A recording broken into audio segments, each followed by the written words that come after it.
Welcome back. And now that you've read an article about big body play, let's return to our Foundations book and look at pages 70, 71, and 72, where you will see the specific developmental indicators for each goal listed for the first subdomain, physical health and growth. Also take note of anything you see in a yellow box. The yellow box on page 70 reminds us how cultural backgrounds influence eating habits.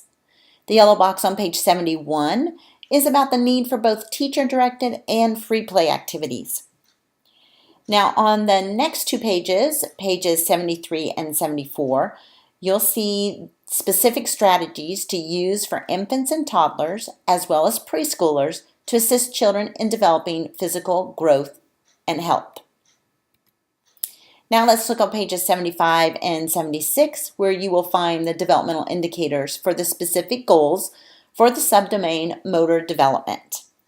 And as you move on pages 77, 78, and 79, you will see examples of strategies for infants and toddlers as well as for preschoolers. Again, remember these are just examples. There are so many more strategies that you are probably already currently using with children.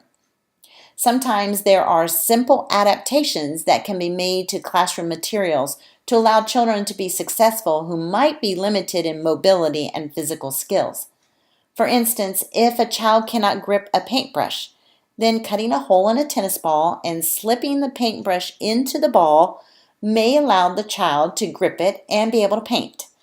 Or putting Velcro on a glove for children to be able to pick up small items. So those are just some suggestions in working with children who are having a limited mobility. Let's watch another quick video of a young child actually practicing some motor development.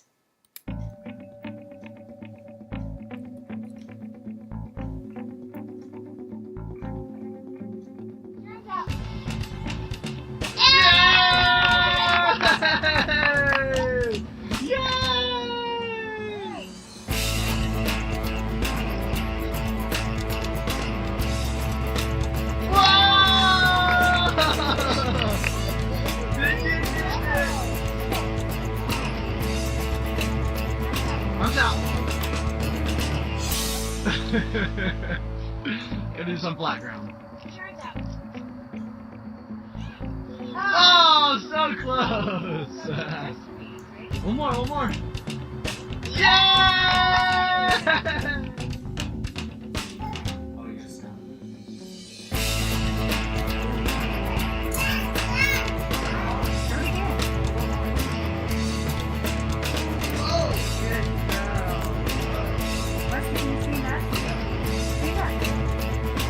Notice the child is sitting down because the adult is sitting down. Oh, good throw. Stand up and throw. Stand up. Stand up. Now they're saying to stand up. He won't stand up unless the adult is standing up. Good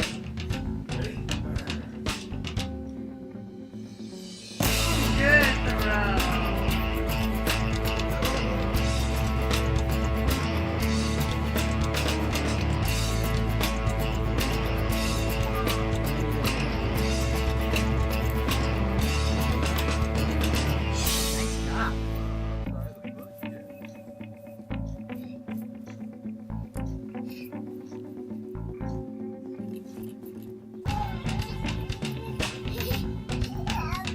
Yeah, you got it.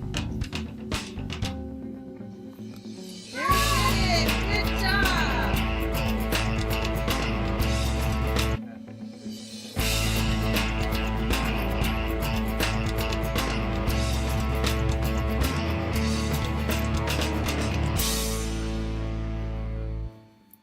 So just as the adults in this video assisted the child in practicing the skills, we as teachers also need to provide materials and allow children to practice these skills during their play. You know, they don't automatically know how to do them, but they do imitate what they see. So we need to model active motor skills for children. Playing with children is extremely important, so we need to be careful not to just sit on the sidelines, but be active and play with them. Now, the specific developmental indicators for the subdomain self-care are on pages 80 and 81. It's important for teachers and caregivers to keep in mind that children with language delays or other varying ability levels may communicate their needs through verbal, nonverbal, or even assistive technology means, as noted in the yellow box on page 80. Pages 82 and 83 have strategies for infants and toddlers, as well as for preschoolers in the area of self-care. Now, the goal and development indicators for the subdomain safety awareness are located on page 84. The strategies are on page 85 and 86. Now, as you know, strategies could be a routine, a transition, an individual approach, or an activity for a small group or a large group. We're now going to move on to the activity for this module, where you will see an example of a strategy to use with a child, and then you will create your own strategy that you can also connect to a chosen curriculum. Remember, these strategies are based on the individual needs and goals for each child in the classroom. Each child is unique and different, and not every child is going to be at the given age category for every developmental indicator in the North Carolina Foundations. Be sure to look at the developmental indicators that are younger and older than the age that you've chosen, because we always want to consider the varying individual goals for each child. After you've completed your strategy and implemented it with a child or children, you will then use your activity from this module to answer the questions under the label on the Moodle page titled Check Your Understanding. Thank you and have fun with your activity.